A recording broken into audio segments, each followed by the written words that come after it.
On va prendre un texte dans Jean, dans l'épître de Jean.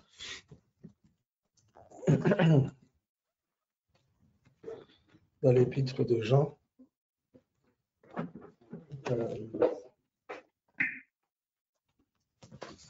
Tac, tac.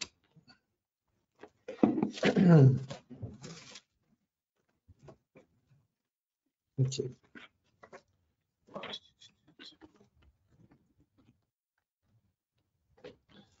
Épître de Jean.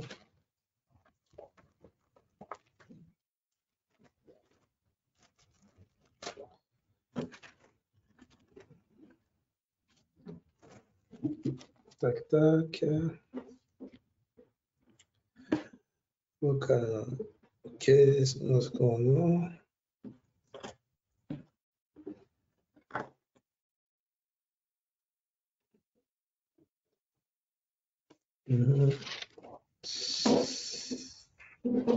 Ok.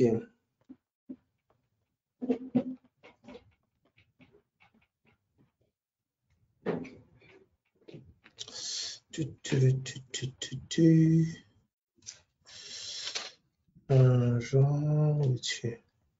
Voilà.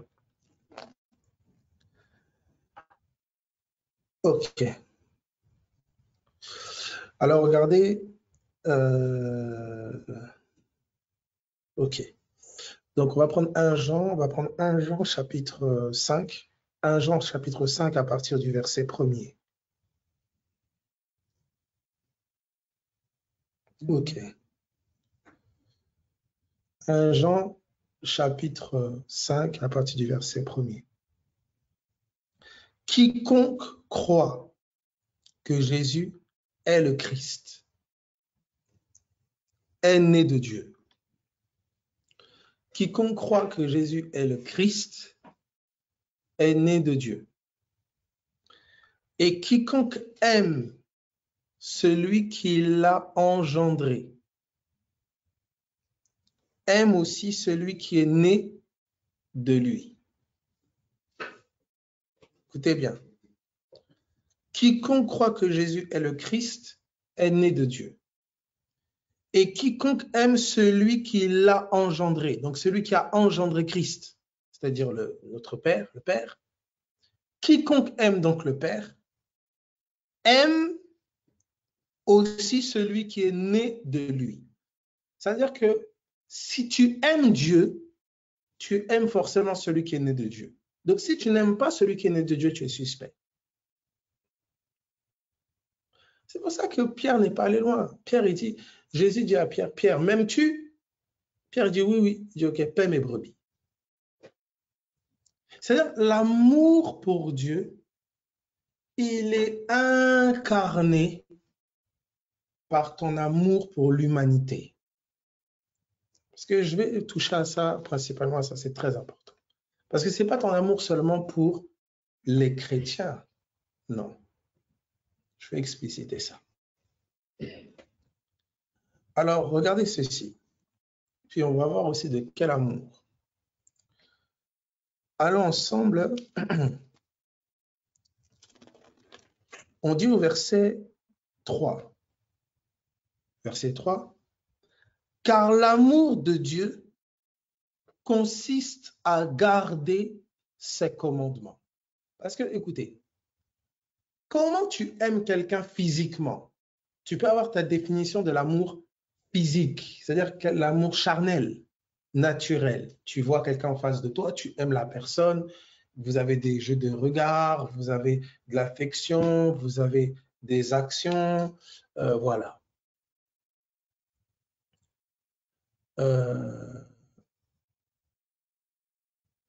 Ok, quelqu'un pose la question, est-ce que ça peut arriver de faillir en amour? Bien sûr, l'amour ne faillit jamais, mais nous pouvons faillir, pas l'amour. Ok. Alors, j'explique. Nous pouvons être, par exemple, l'amour charnel. Si tu as quelqu'un en face de toi, tu vas le considérer, tu vas l'aimer, tu vas avoir une certaine attitude, certains comportements. Voilà, il y a plein de codes, d'accord? Je ne sais pas, moi, de définition, si vous voulez, de l'amour charnel. Tu vas dire que cette personne aime cette personne aime cette personne. Mais comment tu vas aimer un esprit? Dieu est esprit. Tu ne peux pas commencer à inventer des amours. Dieu est esprit. Comment tu vas aimer un esprit? Tu fais des bisous à un esprit comment? Comment tu prends un esprit dans tes bras?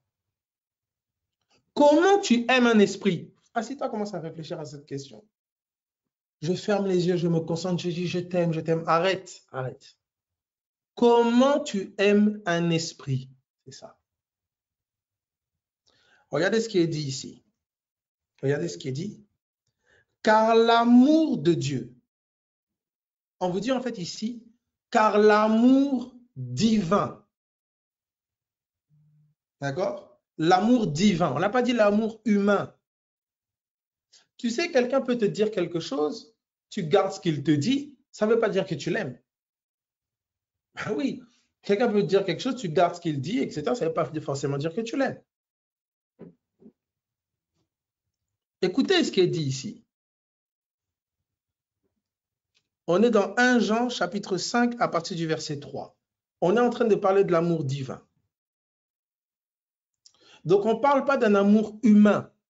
L'amour humain, là, des hugs, des câlins, tout ça, à tout bout de champ, je t'aime. On ne parle pas de ça, les amis, on ne parle pas de ça. On a trop vu ça. Je t'aime à tout bout de champ, je t'aime jamais. Quand il s'agit de l'amour divin, on parle de l'amour divin ici, mes amis. L'amour divin est venu, hein, il n'a pas fait beaucoup de palabres. Il est crucifié, mort sur une croix. On parle de l'amour divin. Comment on aime un esprit? Comment vous aimez les esprits de famille? Comment vous aimez un esprit de je ne sais pas quel... Comment on aime un esprit? C'est-à-dire que tu es là, peut-être tu ignores que tu aimes un esprit, tu n'es pas au courant. Les amis. Comment on aime un esprit? Regardez la suite ici. Regardez. Verset 3. Car l'amour de Dieu, autrement dit, l'amour divin, consiste à garder ses commandements. Écoutez bien ce qui est dit ici. Spirituellement, on aime en gardant les paroles, les recommandations, les paroles, les enseignements que l'Esprit nous donne. C'est ainsi qu'on aime un esprit. Ça veut dire que quand vous avez des familles entières qui gardent des traditions, qui gardent des coutumes, en fait, ils témoignent de leur amour pour l'esprit qui a inspiré ces choses. Est-ce que quelqu'un comprend ce que je dis? Nous pouvons évoluer. Donc, quand tu es là, tu chasses un esprit, oh, quitte. Mais dans ton quotidien, tu gardes ses paroles, tu gardes ses pensées, tu agis, tu marches selon lui. Mais tu es en train de lui dire, je t'aime moi non plus. C'est ce que tu as. Je t'aime moi non plus. Vous avez des personnes comme ça? Non, je ne veux plus jamais te voir. Je ne veux plus jamais te voir. Il dit, je ne veux plus jamais te voir avec les bras grands ouverts, avec la bouche en cœur. Je ne veux plus jamais te voir. Voilà les je t'aime moi non plus. C'est la même chose, mes amis. Tu mets une entité, tu manifestes ta haine envers une entité en rejetant ses paroles, en rejetant ses recommandations, en rejetant ses traditions.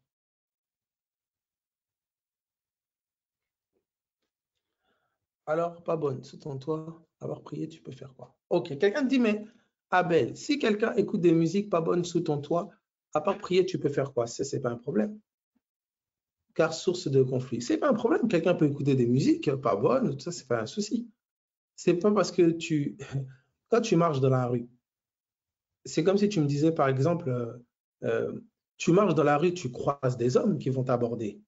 Tu peux croiser des hommes qui vont t'aborder. Tu ne vas pas commencer à tous les aimer. Quand tu écoutes ça, quelqu'un peut passer, tu ne vas pas commencer à l'aimer. Tu vas dire, ah non, je t'aime, tu commences à courir après la personne de la rue. On va dire, madame, c'est pas comme ça. Même si on a dit coup de foudre, c'est pas comme ça. Vous voyez? C'est-à-dire quand tu parles déjà de relation d'aimer, tu enclenches déjà quelque chose. Il y a une démarche volontaire de ta part. Il y a quelque chose qui touche à ta volonté. Tu engages une conversation, tu engages une discussion. Il y a un engagement. Quand tu décides d'aimer, aimer un esprit, C'est-à-dire, il y a ta part à toi de garder ces paroles, de garder ces paroles, de garder ces pensées. Vous allez voir, vous avez des familles entières qui aiment des esprits, des traditions, tout ça. C'est cela. C'est pour ça, faites très attention quand on vous donne des paroles, on vous dit garde-les, je ne sais pas quoi. Mes amis, tu ne sais pas, il faut bien t'assurer de savoir qui t'a parlé. Faites très attention. On peut, c'est-à-dire, écoutez-moi, on peut comme ça faire des alliances. Ça veut dire qu'on te communique des pensées, on te communique des paroles que tu gardes. Ça peut être de la colère, de la haine, de la rancune envers quelqu'un. En fait, on te communique des paroles. Et tu ne sais pas quand, en acceptant ces paroles, en adhérant à ces paroles, vous avez vu comment vous avez accepté Jésus. Vous avez accepté ces paroles. Et en acceptant ces paroles, vous êtes né de lui. En acceptant les paroles d'un esprit, vous entrez en communion avec. Quand tu commences à entretenir des paroles de haine, des paroles de colère, des paroles de... Donc, regardez qu'est-ce qui se passe. Vous avez des personnes qui, au quotidien, comment ça se passe de manière concrète? Leur bouche dit, oui, moi, je ne veux plus cet esprit-là, ce mari de nuit, cette femme de nuit, je ne sais pas. Tout... Leur bouche dit ça. Mais ils peuvent s'asseoir devant une femme, devant un homme, dire, ah oui, oh là là, elle est trop belle, ah si vraiment je pouvais, c'est tout ça, ah lui là-haut. Ça, c'est les paroles de qui? Tu penses que ce sont tes paroles? Ça veut dire que le même, je ne sais pas comment vous dire, c'est comme si, regardez, je donnais cet exemple-là. Vous prenez, vous n'avez pas de toilette où aller, vous êtes dépassé et vous vous sentez comme dans la peau d'un bébé. Vous vous asseyez dans le salon et vous faites caca dans le salon. Et votre chien, il fait aussi caca dans le salon. Et une vache, on vous a acheté une vache et la vache, elle fait aussi caca dans le salon. Très vite, qu'est-ce qui va déjà apparaître? Les odeurs.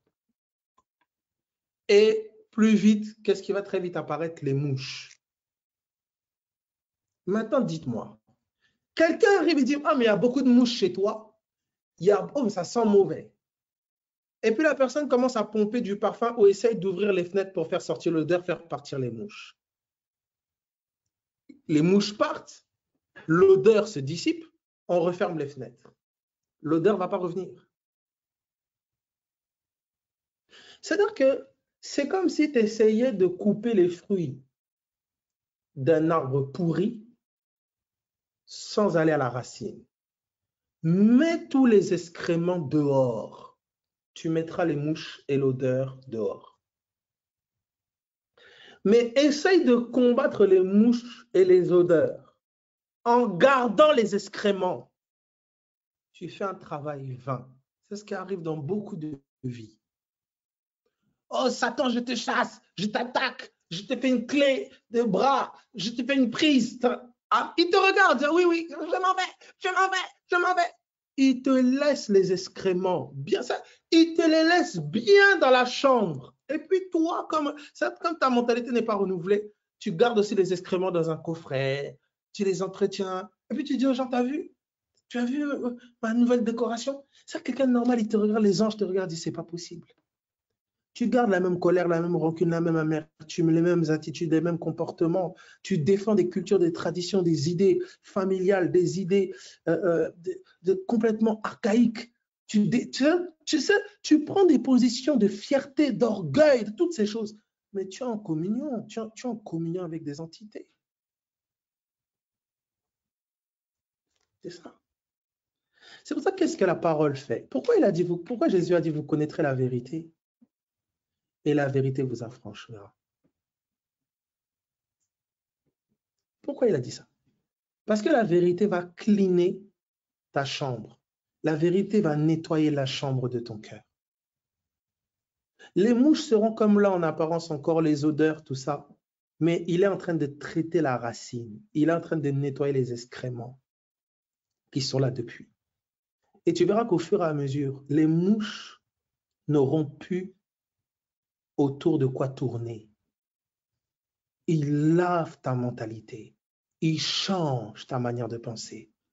Il change toute ta mentalité. Tu ne sais pas qu'il est en train de mettre les excréments dehors.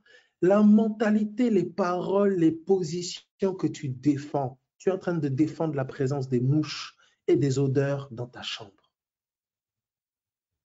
Et vous savez que comment le prince des démons est appelé? Belzébul. Belzébul qui signifie prince des mouches. Ce n'est pas anodin, mes amis.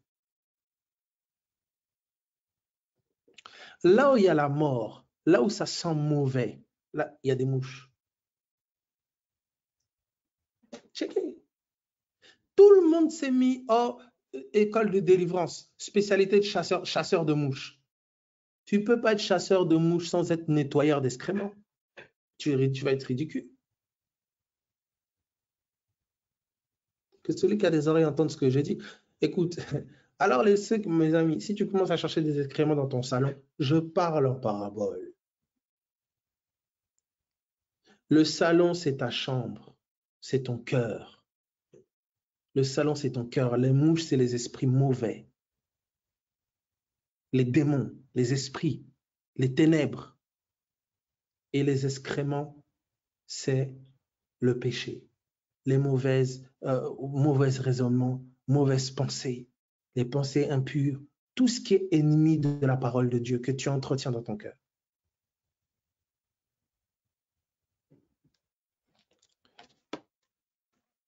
Alors, ici dans Jean, une pensée forte qui dit ici.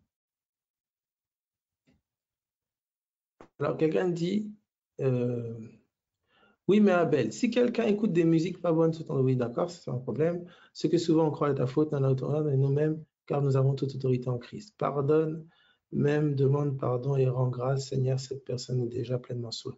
Voilà, écoutez, les musiques mondaines, tout ça, machin, écoutez attentivement. Le problème n'est jamais à l'extérieur de vous, il est dans votre cœur. Mes amis, quand Jésus était appelé ami des gens de mauvaise vie, quand Jésus allait peut-être dans les rues, mais vous pensez qu'il entendait quel genre de discours? S'il vous plaît, ne soyez pas des gens coincés ou je sais pas moi, des frustrés, je sais pas, religieux. Vous entendez un gros mot. Oh, oh, une insulte. Les amis, libérez-vous, détendez-vous. La réalité du terrain fait en sorte que vous rencontrerez des choses qui vont complètement à l'encontre de la sainteté et de la pureté. Et la caractéristique de nous, enfants de Dieu, c'est que c'est l'impureté qui nous craint, pas l'inverse. Ça veut dire à ton contact, celui qui parle mal va commencer à parler correctement. Pas parce qu'il se sent menacé ou quoi que ce soit, non. Parce que tout ce qui peut l'inspirer à parler mal en ta présence doit quitter. Celui qui avait l'habitude seulement d'avoir des raisonnements mauvais, des discussions que superficielles, quand il est à ton contact, il a envie de parler des choses profondes.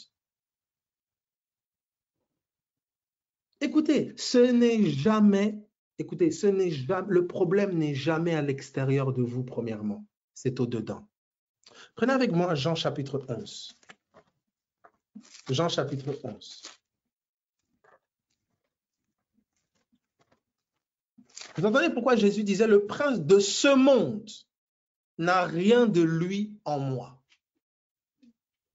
Attendez, ça, quelqu'un met une musique, tu commences à bouger la tête, après tu dis non, repends-toi, éteins ta musique. Toi-même, tu as bougé la tête. C'est que cette musique, mon ami, c'est que cette musique déjà titille un peu tes... Voilà, ça se transforme maintenant en hypocrisie. Quelqu'un est en train de parler de je ne sais pas quoi. Vous comprenez? C'est-à-dire qu'il faut être, et mes amis, le travail, c'est-à-dire la parole de Dieu doit opérer en vous, à l'intérieur, au-dedans. Si quelque chose à l'extérieur produit en moi réaction, c'est qu'au-dedans de moi, la parole a un travail toujours de crucifixion à faire. Elle a un travail à faire au-dedans de moi. Vous notez, la lumière ne dépend pas des ténèbres. C'est les ténèbres qui vont dépendre de la lumière. Tu éteins la lumière, on est dans le noir. Tu allumes la lumière, il fait jour. C'est la lumière qui donne le ton, pas les ténèbres. Quelqu'un peut venir, il commence à mettre ses musiques, etc. Mes amis, son CD doit se sentir mal à l'aise. Le CD, j'ai bien dit le CD. Soit il se raye, je sais pas. C'est ça, la musique elle-même doit se sentir mal à l'aise. Mais non, tu peux pas. C'est toutes les personnes qui non, oui, moi je suis rentré dans une maison, il y avait une atmosphère, comme ça me sentir étouffé. C'est parce que tu es encore fragile. Quand est-ce qu'il sera temps que quand tu arrives dans la maison, c'est ces choses-là qui se sentent mal à l'aise dans ta présence? Nos mentalités doivent changer. On a tellement été conditionnés par attention Satan, attention le monde, attention ce que c'est maintenant, c'est comme si c'est les fils de Dieu qui sont dérangés. Quand Christ arrivait quelque part, les démons disent, ah c'est pas possible, tu es venu pour nous tourmenter. C'est sa présence qui mettait mal à l'aise les ténèbres. Pas l'inverse. Tu es un fils de Dieu, tu es une fille de Dieu. Alors que la personne mette ses musiques, c'est le passé qui ça, que la personne mette ses musiques, il n'y a pas de problème. Il danse aussi, accompagne-le, il n'y a pas de problème, il n'y a pas de souci. L'esprit de Jésus-Christ qui est en toi est beaucoup et bien plus glorieux qu'une petite musique. Je donnais ce témoignage. Nous étions j'avais été invité quelque part. Et puis, écoutez, je donne ce témoignage-là pour illustrer. Moi, je n'encourage pas de boire de l'alcool et je déconseille aux chrétiens, surtout ceux qui ont des penchants de trucs d'alcool, de boire de l'alcool ou d'être là où les gens boivent, etc. si tu es fragile. Ça, c'est de la bêtise toute faite. Tu ne peux pas aller te pointer là où il y a plein d'alcool. Toi-même, tu es dépendant de l'alcool, esclave de l'alcool. Non, non, non, non, non, non, non. Ça, c'est pas sage. Donc, je n'encourage pas de boire, je n'encourage pas de fumer. Mais je donne un témoignage d'une conduite de l'esprit. Parce que l'alcool n'est pas le problème. C'est celui qui consomme qui est le problème. L'alcool n'est pas le problème. Alors, regardez ceci. J'étais invité quelque part un jour, et puis il y avait quelqu'un qui était en train de me parler. Et il me dit, il savait que j'étais chrétien, que je marchais avec le Seigneur, tout ça. Il me dit, oui, vous, de toute façon, vous êtes interdit de tout, vous ne pouvez rien faire, vous ne pouvez pas aller à des fêtes, vous ne pouvez pas faire ceci, vous ne pouvez pas. Je dis, c'est pas vrai. Nous, tout est permis, on peut tout faire.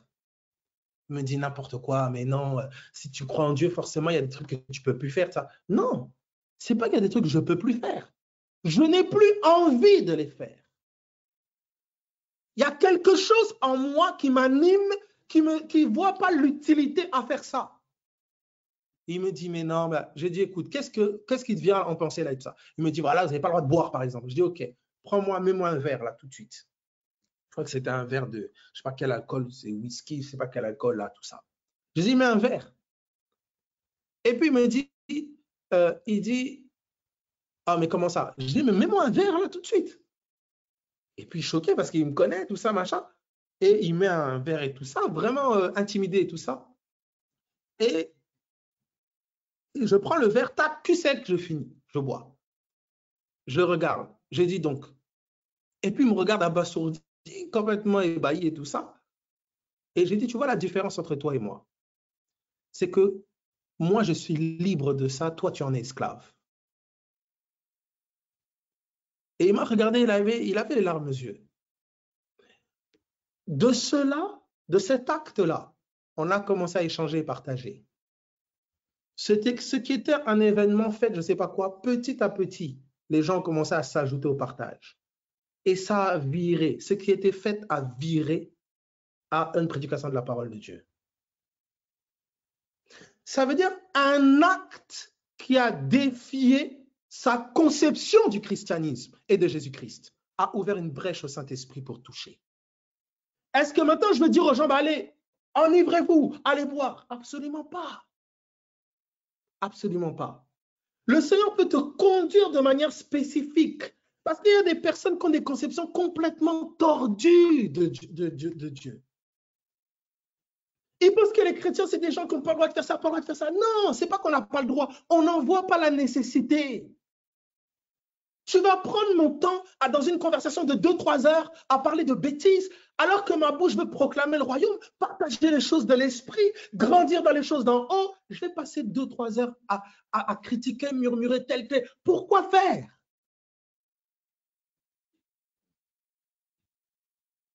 C'est-à-dire, on ne fait pas les choses parce qu'on est interdit de les faire.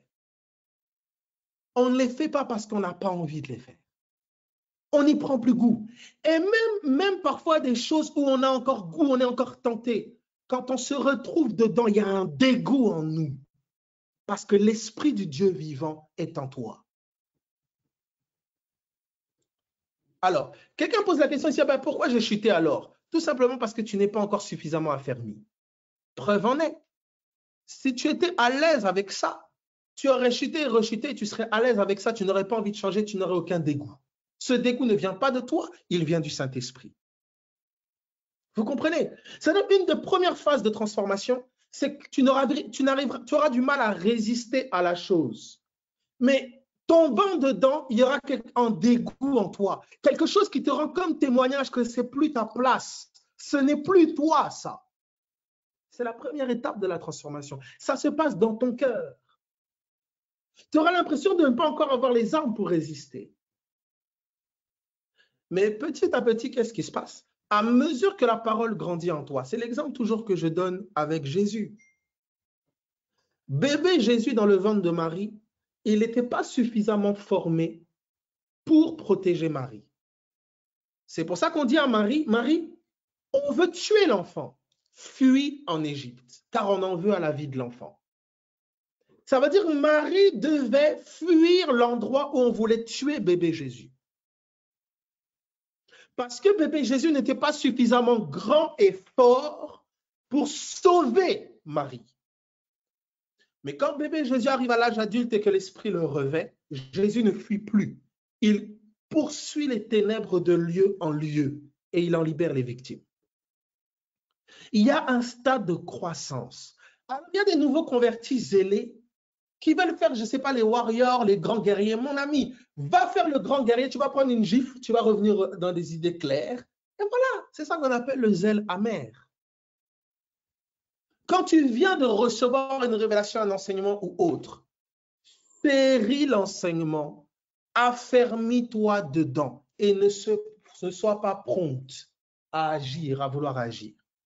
C'est pour ça que Paul dit que chacun agisse selon la mesure de foi qu'il a reçue. La mesure de foi que tu as reçue est liée à la révélation que tu as reçue. À la mesure de ton intimité, de ta compréhension du Seigneur. C'est ça, ne va pas au-delà. Alors des fois, il y a des gens qui ont un décalage entre où ils en sont et leur aspiration. Ah oui, moi, je veux rentrer quelque part, en une parole, tout le monde est délivré. Je dis, je rentre dans un bar, je dis une parole et tout le monde est touché. Tu vois monsieur rentrer dans le bar, il boit comme les autres et puis il est sous comme les autres. Après, il dit, ah non, pourtant, je voulais annoncer que les gens soient touchés. Mon ami, cette pensée était du Christ, mais ta maturité n'est pas encore là. C'est ça, mes amis, la croissance, c'est cela. C'est pour ça qu'on parle de grandir. Il faut accepter d'être dans une notion de grandir, de croissance. Nous aspirons, mes amis, les choses et les aspirations qui sont dans mon cœur. Mais si je les disais, il y a des gens qui diraient, mais fou, là, il est loin, il est fou. Mais je vous dis que je les chéris ardemment, mais je sais que là où je suis aujourd'hui, je n'en suis pas encore là. Mais nous gardons ces aspirations dans notre cœur. Et nous voyons la parole de Dieu progressivement faire son cheminement. C'est pour ça que dans la notion du corps de Christ, oui, dans la notion du corps de Christ, il y a cette notion de se supporter les uns les autres. Vous voyez quand l'apôtre Paul disait, je ressens les douleurs de l'enfantement jusqu'à ce que Christ soit formé en vous.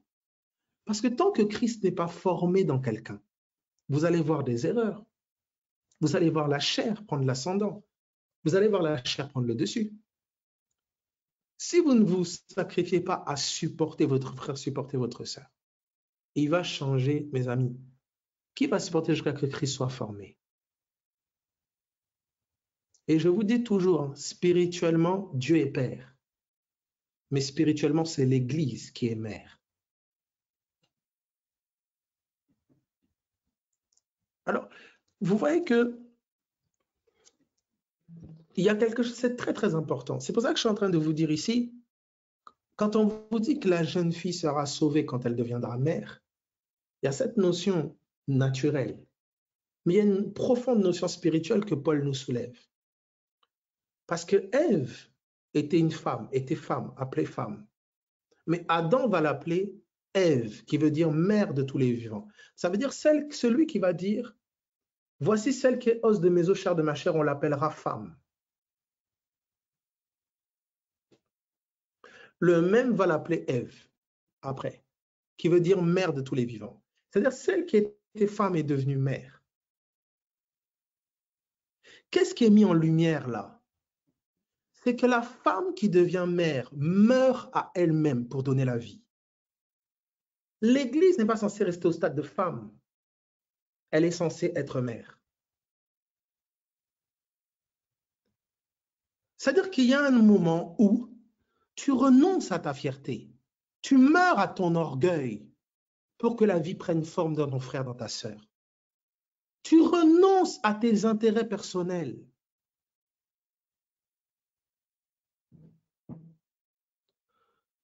Abel, devient-on vraiment formé en Christ à un moment donné alors qu'il est tellement parfait? Bien sûr, bien sûr. Il y a un moment où on n'aura jamais pleinement, on connaîtra la plénitude et la perfection du Christ au-dedans de nous à notre mort. D'accord? Par contre, nous sommes parfaits par la foi en lui. C'est ce qu'il nous dit. Nous prêchons cette sagesse parmi les parfaits, Paul dit dans 1 Corinthiens. C'est-à-dire que nous sommes censés vivre même au-delà encore de ce qu'il a accompli. Il a dit, celui qui croit en moi fera les mêmes œuvres que moi et même de plus grandes. Parce qu'en fait, ce n'est pas de notre capacité. Ce n'est pas notre capacité, c'est lui en nous. C'est pour ça que c'est illimité. La seule chose, c'est de lui faire la place. Notre plus grand combat est de renoncer à nous-mêmes. Ce n'est pas d'essayer de faire des efforts pour atteindre un niveau, je ne sais, non. Parce que c'est lui qui est lui-même le niveau. C'est lui qui Christ en nous, qui fait toutes ces choses, qui œuvre en nous. Notre part à nous seulement, c'est de consommer la parole. Vous voyez, c'est simplement ça. C'est même la parole elle-même qui nous garde, qui nous préserve, qui nous sanctifie. C'est elle qui fait son œuvre en nous. C'est-à-dire qu'elle a juste besoin d'un réceptacle disposé et disponible. C'est tout. Un homme mort. C'est pour ça que Jésus a dit que celui qui veut me suivre renonce à lui-même. C'est la base.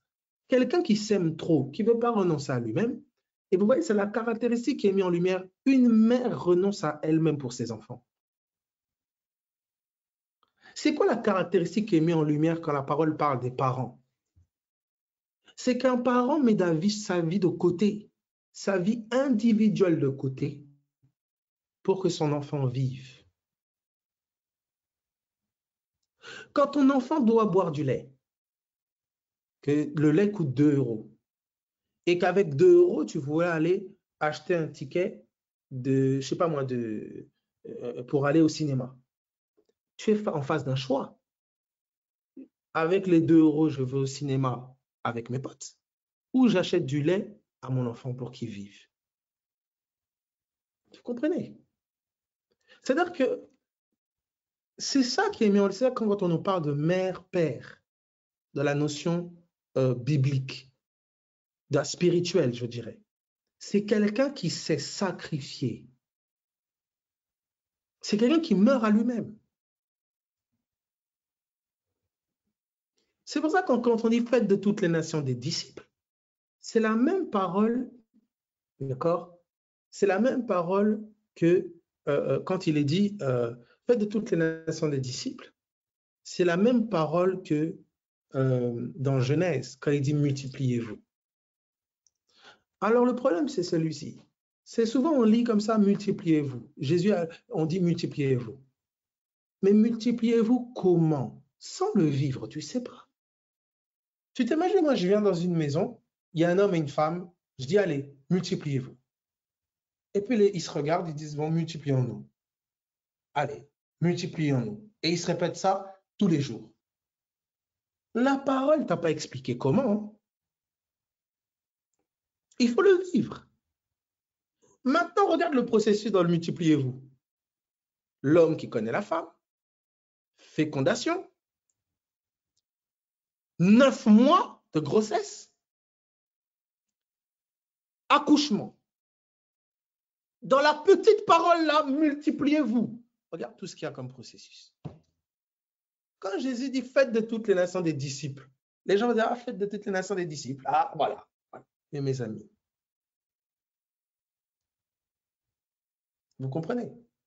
Donc, il faut vivre. C'est pour ça que la parole de Dieu ne devient, elle devient en 3D que quand on la vit. C'est comme quand tu dis à quelqu'un, je conduis. C'est un mot, c'est une phrase.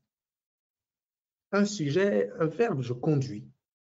Mais en pratique, qu'est-ce que ça veut dire? Je monte dans le véhicule, je mets la clé, je démarre. Il y a tout un plan là. Donc, quelqu'un dit ici, voilà, pourquoi quand une addiction quitte quelqu'un, une autre peut prendre place, je galère vraiment, etc. Mes amis, moi je dis et je répète toujours, ajoutez à votre foi la patience. Faut pas, mes amis, il faut pas, si vous êtes discipliné et patient, vous verrez la parole de Dieu œuvrer en vous. C'est pas de la magie, c'est comme elle est. C'est comme ça. Si vous êtes discipliné et patient, j'ai bien dit discipliné et patient, vous verrez la parole de Dieu œuvrer en vous. Regardez, je vais montrer quelque chose ici. Il y a deux choses que je voulais toucher ici. Alors, regardez ici. Donc, Jean chapitre 11. Jean 11, et puis nous irons dans Exode. Allons dans Jean 11. Quand vous ne faites jamais une fixette, voilà, la patience est liée à la persévérance, c'est lié. Endurance, patience, persévérance, humilité, c'est des choses qui sont liées. Généralement, quelque chose qui fait souffrir engendre l'impatience parce qu'on veut vite bouger de là. On veut vite bouger de là. Parce que nous, on est plus focalisé sur l'issue que sur le processus qui nous amène à l'issue. Je répète. On est plus préoccupé par l'issue, par le résultat, que le processus qui t'amène au résultat. Or, dans le processus qui t'amène au résultat, il y a ta transformation, il y a le changement de ton cœur. Beaucoup sont en train de regarder, ah ben on va à Canaan, ok. Mais le processus pour aller à Canaan, tout le monde est passé à côté. Ils sont tous morts dans le désert. Pendant le processus, tu découvres le rocher qui t'amène au résultat. Ça, c'est l'école des fils de Dieu. Vous voyez? On est dans une société qui dit, peu importe la manière dont tu obtiens les choses, du moment que tu les obtiens. C'est comme ça que la société raisonne. C'est pour ça que je peux tuer mon frère pour avoir des richesses. Je peux tuer, dilapider, faire raser tout un village pour prendre les sous-sols riches. Je peux trahir tel pour... C'est comme ça, le raisonnement de la société. Le résultat. Peu importe le processus. Dans le spirituel, non. Parce que dans le spirituel, le processus qui t'amène au résultat, c'est-à-dire l'esprit qui te conduit au résultat, fera que dans le résultat, tu seras dépendant.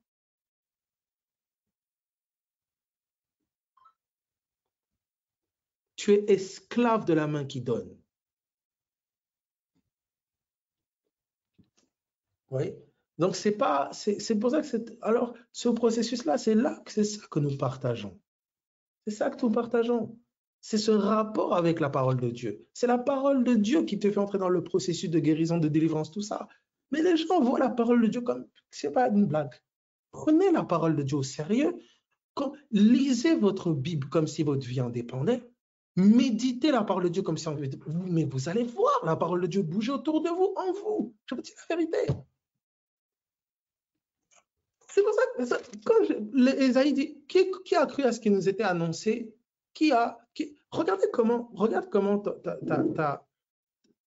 comment dire, les crédits, tous tes crédits là, tes maisons, tes voitures, ça dépend de ton travail. Regarde comment tu vas au travail. Vous avez des gens qui sont malades. Non, je vais travailler. Je vais travailler. Tu lui dis maintenant, repose-toi. Non, non, non, je vais. Pourquoi même malade, mal au dos, fatigué, il se lève, il va au travail? Parce que sa vie en dépend. Il a besoin. L'argent, là, on va le payer. Ça va payer les factures. Ça va payer la maison. Il en dépend. Si tu pouvais, non, c'est pas forcément l'appât du gain, pas forcément ça. C'est une réalité concrète. Si ta vie dépendait de la parole de Dieu, tu lis ta Bible, tu médites ce que Dieu te dit, les enseignements que Dieu te donne. Pas forcément la bouche d'Abel, je ne sais pas qui, non. Les enseignements que le Saint-Esprit te donne au quotidien. Si tu les méditais et que tu te donnes à eux comme si ta vie en dépendait, mais tu vas voir cela. Je dis la vérité, mes amis. Mais écoutez, c'est choquant ce que la parole de Dieu fait. C'est choquant, je vous dis. Elle délivre, elle guérit, elle restaure les relations, la santé. Elle est puissante, elle est redoutable. Mais son efficacité dépend de la place que l'autre lui donne. Tu ne peux pas la prendre comme un chiffon, et puis tu dis, ah non, alléluia, alléluia. Non, regardez tous ces hommes et ces femmes qui ont marché avec le Maître. Leur vie dépendait de la parole.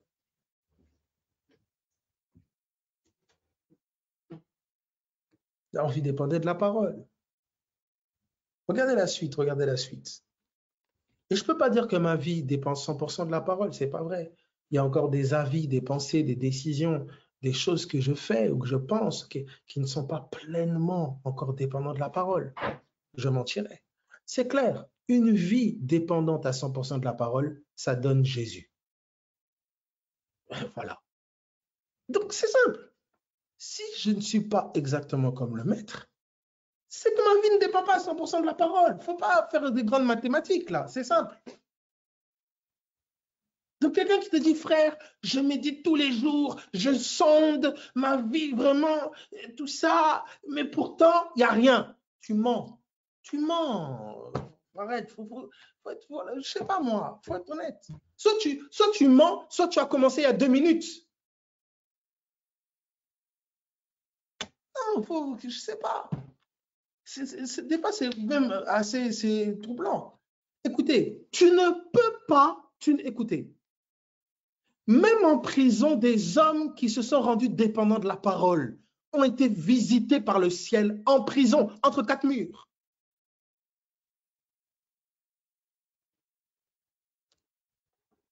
Moi, au début, mes amis, c'était des choses qui me troublaient. Moi, c'est des choses qui me troublaient. Je me disais, frère, tous les jours, je prie. Vraiment, tous les jours, je me donne tout ça, mais pourtant, pas un pet de rien qui bouge, rien. Moi, des paroles comme ça, je disais, Seigneur. Et un jour, le Seigneur me poussait à poser un peu plus de questions. Ou même quand tu vis avec ces personnes-là, tu te dis, mais quel niveau de... Ça, c'est faire mentir Dieu.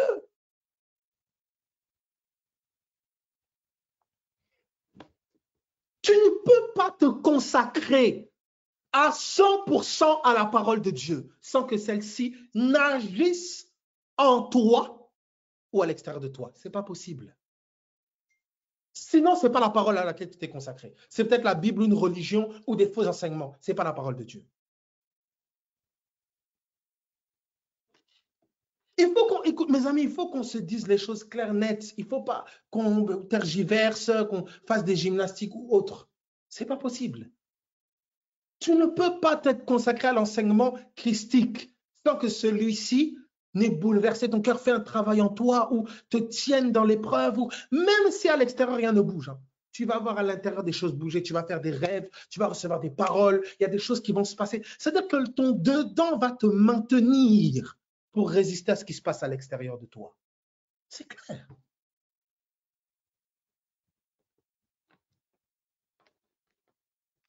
Mais tu es consacré à la parole à 100%. Mes amis, Écoutez, je vais aller plus loin avec vous. Quand tu es consacré à la parole, même dans tes erreurs, tu le découvres. Mes amis, c'est extraordinaire. Moi, je sais pas, même dans tes erreurs, même dans tes chutes les plus profondes, même dans, tu vois la parole te relever. Elle t'éduque. C'est comme ça que Paul s'assoit et dit non, tout concourt au bien de ceux qui aiment Dieu. C'est-à-dire, il dit tout. Et c'est pas fini. Il s'assoit et dit, que ce soit par ma mort ou par ma vie, il dit Christ est glorifié. Donc le type a compris que captif ou libre, mort ou vivant, dans la disette ou dans l'abondance. Quelqu'un qui comprend ça, comment tu veux que Satan puisse jouer avec lui? Viens me tourmenter, tu ne sais pas que pendant que tu es en train de me tourmenter, là, il y a un enseignement terrible qu'on est en train de me donner. Laisse-moi tranquille, tu ne sais pas comme laisse-moi tranquille, il y a un enseignement terrible qu'on est en train de me donner. Ça veut dire que tourmenter ou pas, attaquer ou pas, Christ est ma vie. Quand tu comprends ça, mes amis, je vous dis la vérité, hein, quand tu comprends ça, quand tu dis Seigneur, c'est pas possible. Quand connaître Christ devient ton focus, tu vas même découvrir que même dans tes erreurs, même dans les épreuves, tu découvres le cœur du Seigneur. Mais quand tu fais une fixette sur les choses matérielles, charnelles, tu as l'impression soit que tu perds tout, soit que tu n'avances pas, soit que ça ne sert à rien, soit ça... C'est cela. C'est comme ça que beaucoup lisent l'épreuve. Vous savez, quand Moïse fait des allers-retours en Égypte pour libérer ses frères, beaucoup regardent le fait qu'il y ait eu 10 plaies, mais personne ne regarde le cœur de Moïse. C'est le cœur du leader qui était façonné derrière tous ces allers-retours.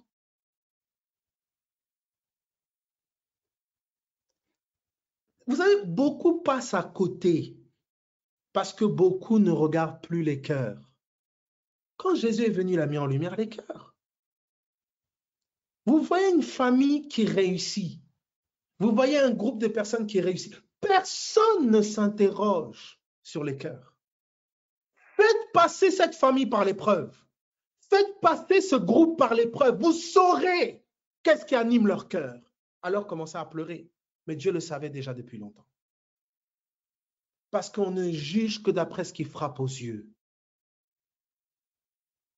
Vous allez voir un jeune converti, tout va bien, tout roule. Il va dire, Jésus m'aime, ah, il est vivant, oui, ah non, vraiment, il est merveilleux. Attendez les premières gifles avant de tirer des conclusions. Attendez les premières gifles. Vous allez voir qu'est-ce qui l'anime.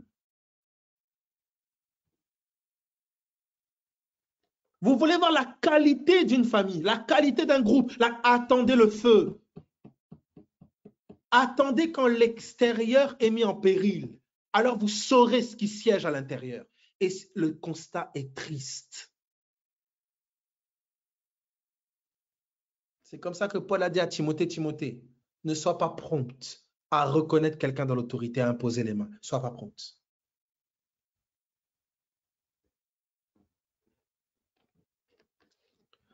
Alors regardez ici dans Jean. Je disais dès le départ, c'est pour ça que comprenez ceci. Hein. Tu peux venir parler sur GoToMeeting. Je ne connais pas. Tu peux venir dire des grandes choses. Oh oui, c'est mes amis. Écoute-moi, mes amis, la confiance là, elle est en Jésus-Christ, pas dans un homme. On doit voir dans le feu, on doit voir dans les contradictions, dans le rejet, dans le feu, ce qui t'anime. Mes amis, il faut être... Vous savez que c'est pas nous, c'est le Saint-Esprit qui a enseigné ces choses. C'est Jésus-Christ, nous suivons notre maître. Pierre dit à Dieu ne plaise. Maître, je ne t'abandonnerai jamais. Ça, tu pouvais même mettre une musique. Maître, jamais. Le maître dit, Pierre, calme-toi. Ok, ok. Le coq n'aura pas chanté 3 fois que tu m'auras déjà renié. Il fallait attendre l'occasion qu'il a été donnée de renier. Vous voulez peser, écoutez, peser un groupe là, ou une assemblée de maison, une assemblée, tout. Attendez le feu. Vous saurez ce qu'elle pèse.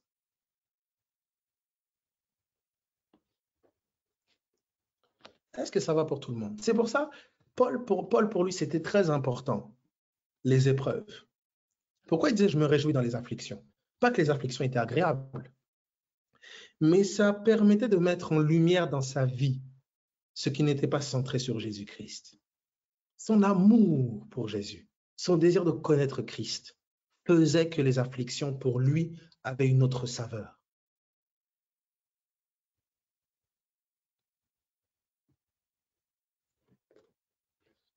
Est-ce que quelqu'un comprend ce que je ne sais pas si je suis clair? Est-ce que tout le monde comprend ce que je dis?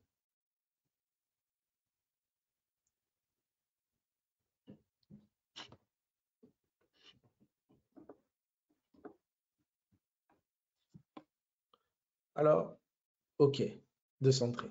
Je dis ceci. Les afflictions, je dis ceci. Christ, d'accord, notre amour pour Christ, d'accord, notre amour pour Christ, il réside dans le fait, quand je dis comment on aime un esprit, c'est en gardant ses paroles, ses instructions. C'est la première chose qui est posée. Maintenant, tu es mis à l'épreuve au quotidien.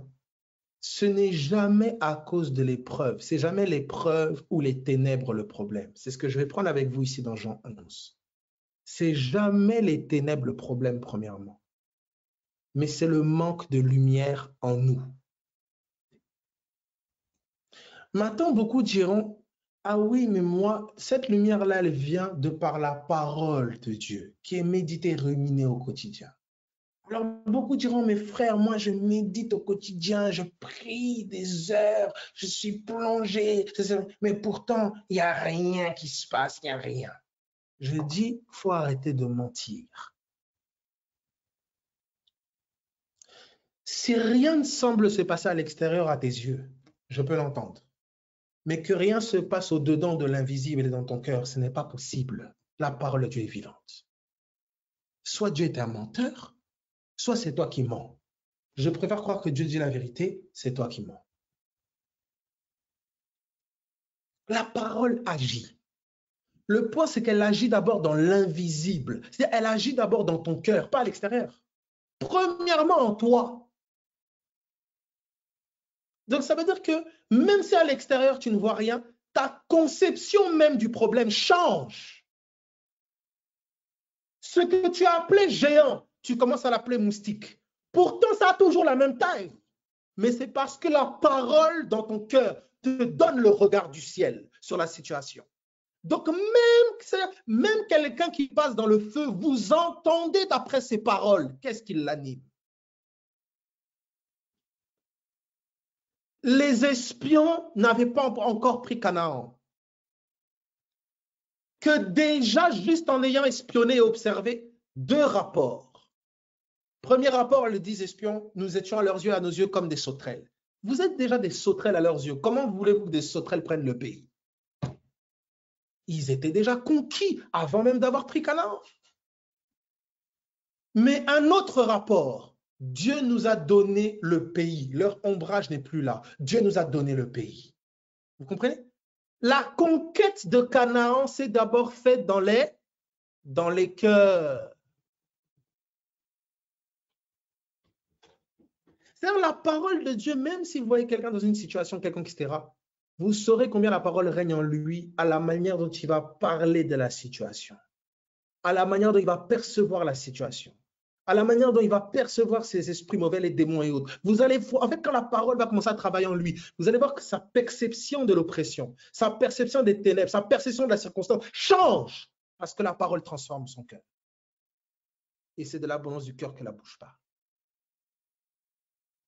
Regardez ici, je montre ça ici, dans Jean.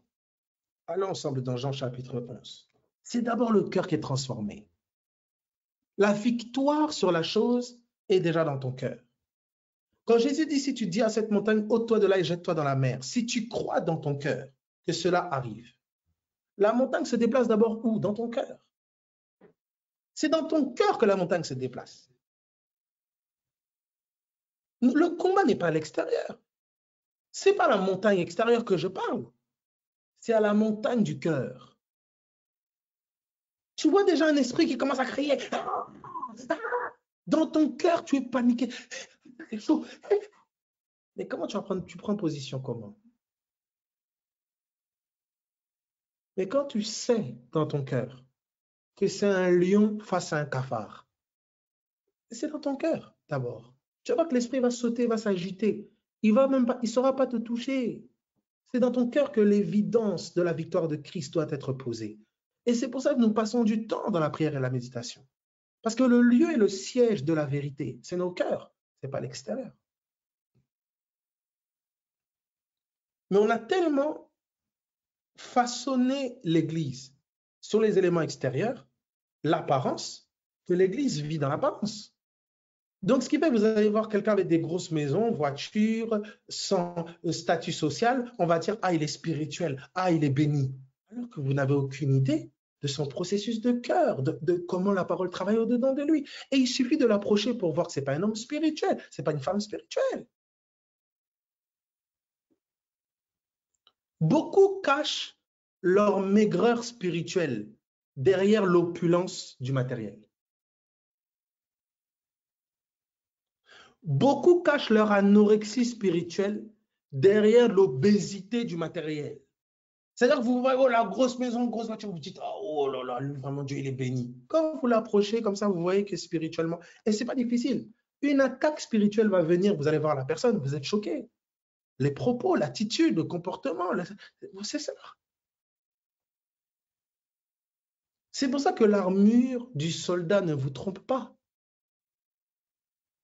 Exactement, quelqu'un dit comme pour compenser, bien sûr. Et des fois, c'est comme si ça soulage notre conscience. Peut-on être dans l'abondance matérielle tout en étant spirituel? Bien sûr. Paul parle de disette ou d'abondance. Mais la caractéristique de l'abondance matérielle pour quelqu'un de spirituel, c'est qu'elle reflète son abondance spirituelle. Je souhaite que vous prospériez à tous égards, comme prospère l'état de votre âme. Tu vois, l'abondance matérielle dans la vie d'un homme spirituel, une des premières choses que tu vas remarquer, c'est son détachement. Une facilité à vivre sans ces choses. C'est-à-dire que pour que le Seigneur puisse conduire quelqu'un à une abondance matérielle, parce qu'il y a un besoin dans le corps de Christ, il y a un besoin par rapport à la mission qui est confiée, il va d'abord travailler son cœur à un détachement. Il va changer son regard par rapport au matériel et toutes ces choses. Il va le dénigrer. Tu ne peux pas avoir quelqu'un qui le cœur est attaché au bien, attaché au bien, attaché au bien, et puis il est encore dans l'abondance, le Seigneur dit, tiens, non, non, non, non, non, non. Non. Regardez rapidement, regardez ceci. Quand vous prenez Jean chapitre 11, à partir du verset 9, Jean 11, 9, regardez ce qui est écrit. Jésus répondit, n'y a-t-il pas 12 heures au jour? Si quelqu'un marche pendant le jour, il ne tombe pas parce qu'il voit la lumière du monde. C'est logique. Quelqu'un qui marche pendant le jour, il ne trébuche pas parce qu'il voit la lumière. Donc, ma marche dépend de la lumière que je vois. Donc, si je chute, c'est à une mesure que c'est que quelque part, je ne vois pas clair. Vous comprenez? Il dit, si quelqu'un marche pendant la nuit, il tombe parce que si quelqu'un marche pendant le jour, pardon, il ne tombe pas parce qu'il voit la lumière. C'est logique. Mais regardez de quel jour et quelle nuit il parle. Vous le comprenez au verset 10. Mais si quelqu'un marche pendant la nuit, il tombe parce que la lumière n'est pas en lui. Il ne parle pas de la lumière du soleil, mes amis. Jésus est en train de te dire ici que si quelqu'un marche au milieu des ténèbres, au milieu de l'adversité, il ne tombe pas parce que les ténèbres sont trop fortes. Il tombe par manque de lumière en lui. C'est pour ça que tout ce qui se passait autour de Jésus, Jésus n'était pas là. Il dit, le prince de ce monde n'a rien de lui en moi. Et où cela s'est-il réglé? C'est à la Gethsémane. C'est à Gethsémane que Jésus, dans son cœur, a vaincu l'ennemi. C'est comme ça que quand il descend de Gethsémane, il va avec un cœur qui a vaincu. C'est à Gethsémane qu'il a mené le combat du dedans.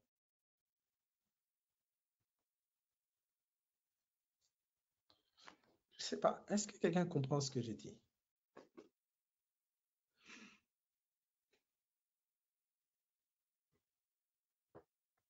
Écoutez. Ok. Ah, merci Jésus.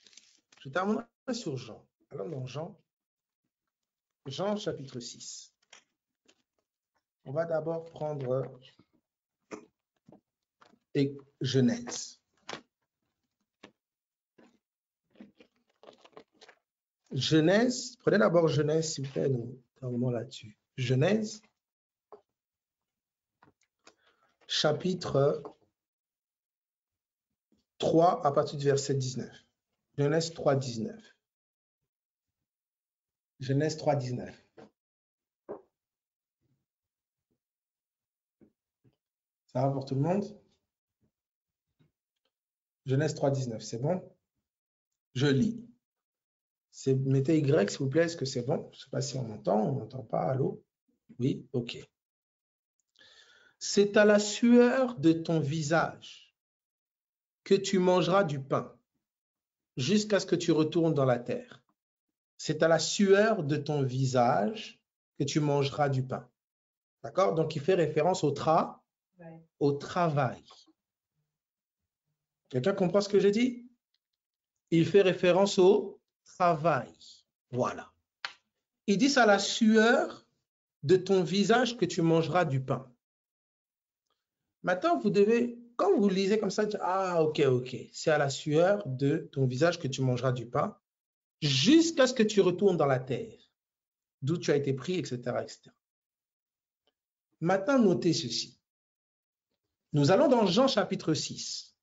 Jean chapitre 6. Allons ensemble dans Jean chapitre 6.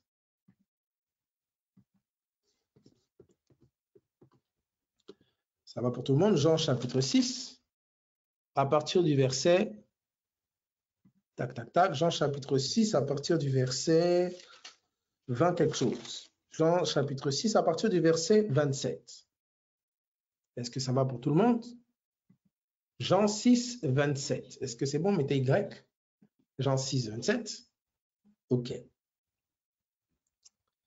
Voilà comment, merci Seigneur pour le travail. Il dit ceci. Travaillez non pour la nourriture qui périt. Vous pourrez dire ici, pour le pain qui périt, qui pourrit. Écoutez. Mais pour celle qui subsiste pour la vie éternelle et que le Fils de l'homme vous donnera. Ce texte-là ne vous dit pas de ne pas travailler. Il dit de travailler pour une autre nourriture. Quelle nourriture? Il dit la vie éternelle. Donc, mais pour celle qui subsiste pour la vie éternelle. Donc, la nourriture qui subsiste pour la vie éternelle. Il vous dit de travailler pour cette nourriture-là. Il vous a dit comment travailler. Et regardez la suite. Il dit, et que le Fils de l'homme vous donnera, car c'est lui que le Père, que Dieu lui-même a marqué de son sceau.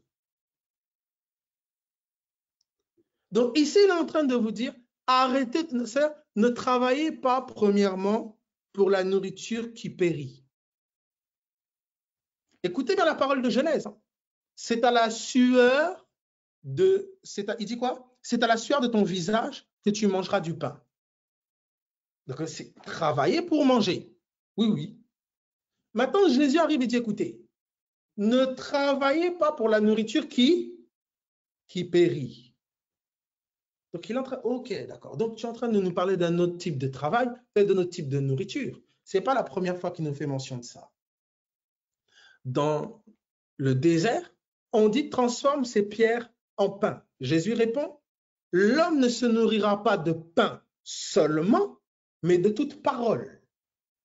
Donc, il compare la parole au pain, à de la nourriture. Donc, le travail ici pour la nourriture qui subsiste pour la vie éternelle, c'est le travail pour la parole. Est-ce que quelqu'un comprend ce que je dis? Je dois reprendre doucement. Avant que Jésus ne vienne, on ne connaît qu'un seul type de nourriture. La nourriture qui rentre dans ta bouche, qui va dans ton ventre. Quand Jésus va venir, il va nous révéler une autre nourriture. Mais on nous dit que pour manger, il faut travailler. puisqu'on nous dit dans Genèse, c'est à la sueur de ton visage que tu mangeras du pain. Maintenant, Jésus nous parle d'un autre pain qu'il apparente à la parole de Dieu selon Luc 4 et Matthieu 4. Est-ce que jusque-là, ça va pour tout le monde? Mettez Y si c'est OK. Est-ce que jusque-là, ça va pour tout le monde? OK. On nous dit que pour le pain physique, nous travaillons, donc nous faisons des efforts, nous travaillons à la sueur de notre front pour avoir ce pain. C'est ce que beaucoup font. Mais on vous dit qu'il y a un autre travail pour avoir un autre pain. Et ce pain-là subsiste jusque dans la vie éternelle. C'est-à-dire pour la connaissance de Dieu, puisque la vie éternelle, c'est qu'il te connaisse. Il y a une autre nourriture, il y a un autre pain et il y a un autre travail. Ah ben, comment? Ah bon? Il y a une autre nourriture, je comprends.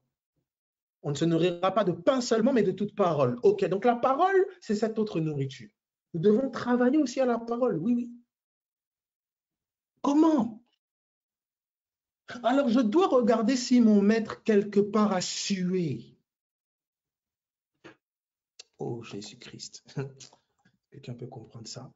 Luc, il faut que je vois où est-ce qu'il a sué. Alors, regardez, qu'est-ce que le Saint-Esprit me dit dans Luc. Luc chapitre 22. Luc 22, à partir du verset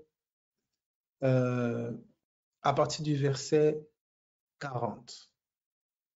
À partir du verset 39.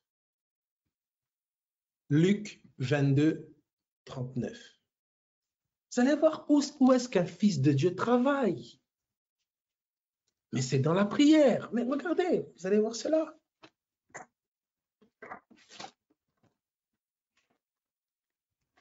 OK. Luc 22. Maintenant, quand tu travailles physiquement, c'est pour avoir du pain. Tu travailles physiquement pour gagner de l'argent. Cet argent-là te permet d'aller acheter le pain. Le pain qui est quoi? Des nourritures, tout ce que tu veux. Mais là, on te dit maintenant qu'il y a une autre façon de travailler. Tu verras que ce travail, c'est la prière.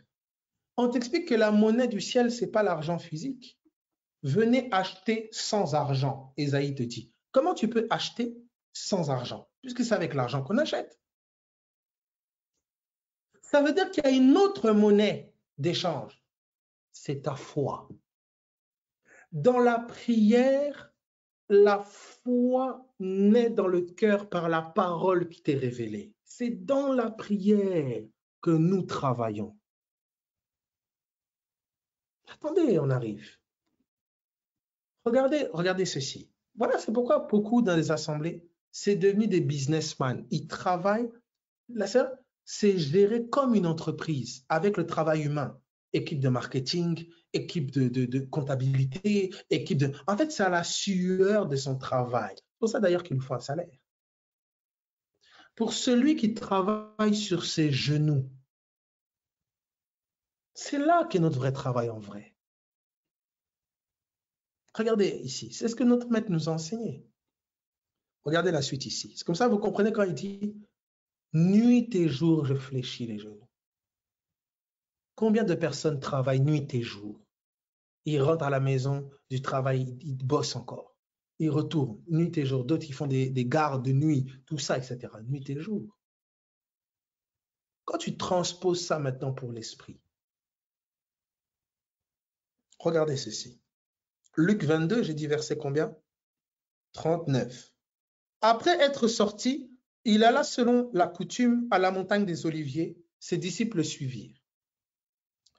Lorsqu'il fut arrivé dans ce lieu, il leur dit, priez afin que vous ne tombiez pas en tentation. Priez afin de ne pas céder à la tentation, afin de ne pas céder à l'épreuve. Priez.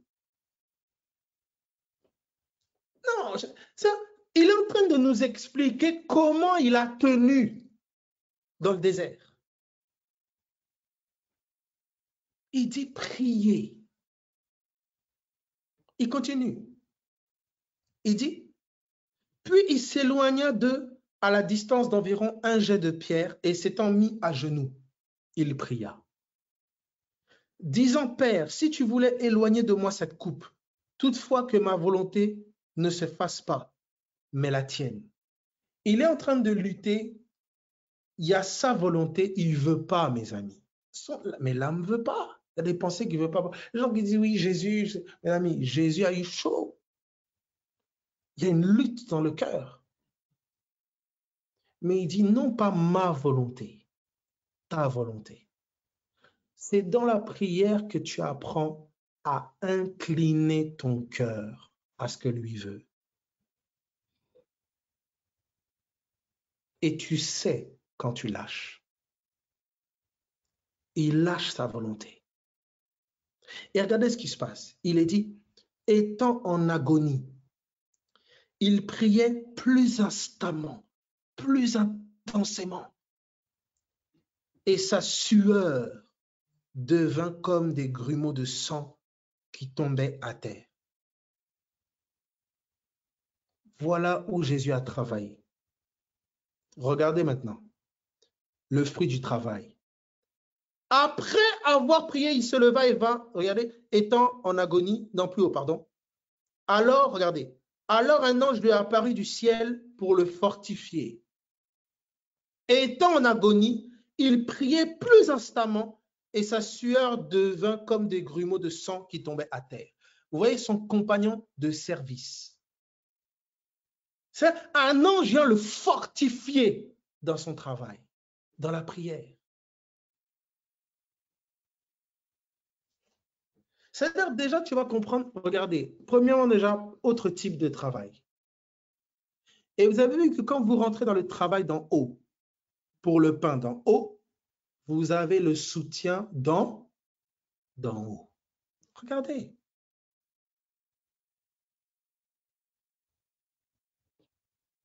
C'est là, mes amis, c'est là, c'est ici. Voyez, c'est là qu'est le travail. Alors, qu'est-ce qui se passe? C'est pour ça que l'évangile, ce n'est pas pour les paresseux ou les feignants. Que personne ne vous trompe. Tout a changé, tout a basculé. Ça veut dire qu'on n'a pas dit tu ne travailles plus. On a dit tu travailles autrement. On n'a pas dit tu ne combats plus. On a dit tu combats autrement. On change ta mentalité.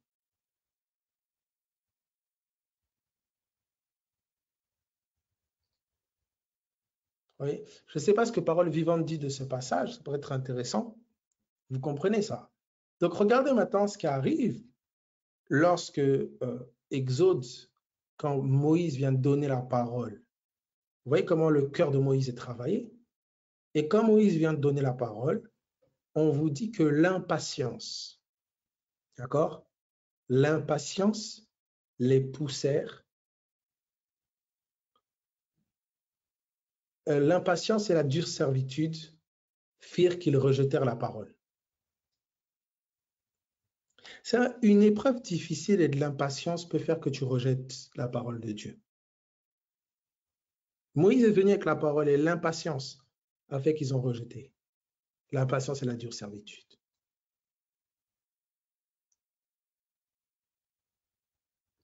Tu sais, on a vraiment...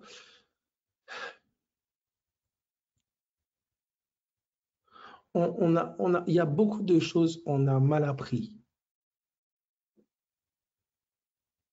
Un disciple accompli, il est comme son maître. Il y a beaucoup de choses on a mal appris. Par exemple, vous prenez ici la prière. Regardez, vous n'avez jamais vu Jésus. Même, je donne un exemple simple ici. Jésus, il a parlé au figuier. Il a parlé à la fièvre. Il a parlé au vent et à la mer. Il a parlé aux démons. Il a parlé à un mort. Lazare, sort. Essayez un peu de regarder. C'est pour ça que je vous encourage à regarder comment Jésus a marché. Et posez-vous la question, si ta manière de vivre et ton regard sur la vie c'est ce regard-là, cette vie-là. Comment se fait-il qu'on est arrivé à un modèle qui commande à la fièvre, qui commande à un mort, qui commande à la tempête, à des gens qui supplient et qui pleurent à Dieu, s'il te plaît, fais pas ça ou fais ça. Je ne sais pas si vous notez la différence.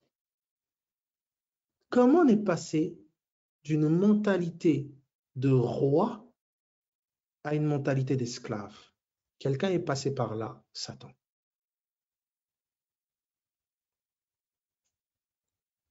On a fait, Satan, dans sa ruse ultime, a réussi à faire de l'entité dominante, l'entité royale, il a réussi à en faire des esclaves, des mendiants. C'est-à-dire, vous avez comme quelqu'un qui mendie avec une couronne sur la tête et un sceptre à la main. Il mendie. Ignorant qui il est. C'est une ruse redoutable. Tu t'imagines? C'est toi qui décides, mais on te fait croire que tu n'as rien à dire, que tu n'as aucune décision. C'est comme ça qu'il dit aussi longtemps que l'héritier est enfant. Il ne diffère en rien d'un esclave, bien qu'il soit quoi? Le maître de tout. C'est lui qui est le maître. Mais il est comme un esclave. C'est comme si vous avez un chien et son maître. Le chien pousse le maître à prendre la laisse, à l'accrocher à son propre cou. Et c'est maintenant le chien qui tient la laisse avec ses dents, il conduit son maître. Tout le monde regarde la scène, trouve ça normal. Jusqu'à ce que quelqu'un arrive et dit, mais vous rigolez? Mets-lui sa laisse, remets la laisse au chien. Le chien peut faire comme s'il boude. Mais là, le chien sait qu'il a affaire à quelqu'un qui sait qu'il est chien. Et puis l'autre est étonné, il dit, ah oui, c'est moi le maître. Ah oui, voilà ce qui arrive. Voilà l'église.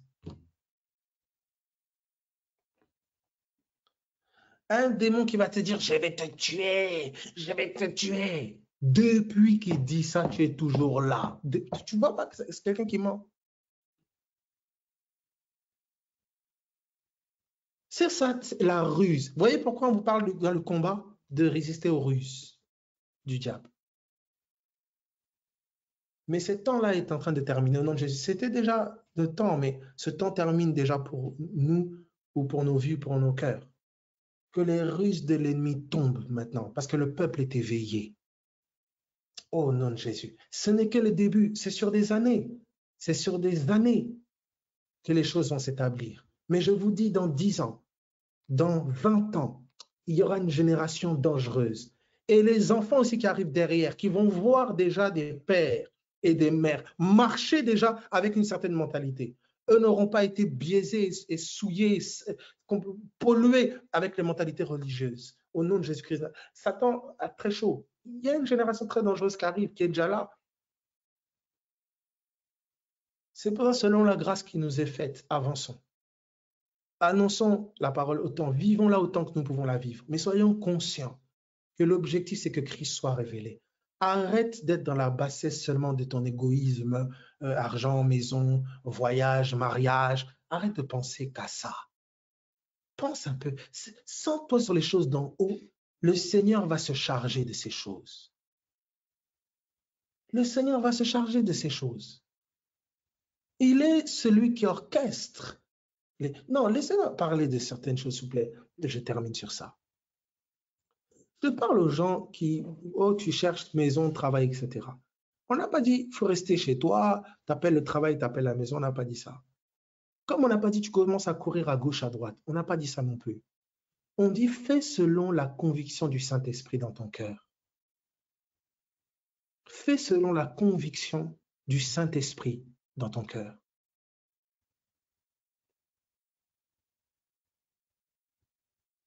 Ne soyez pas, mes amis, c'est très important. Le Seigneur, ça, vous avez des personnes, des histoires par exemple de mariage. Touchons un peu à ces choses.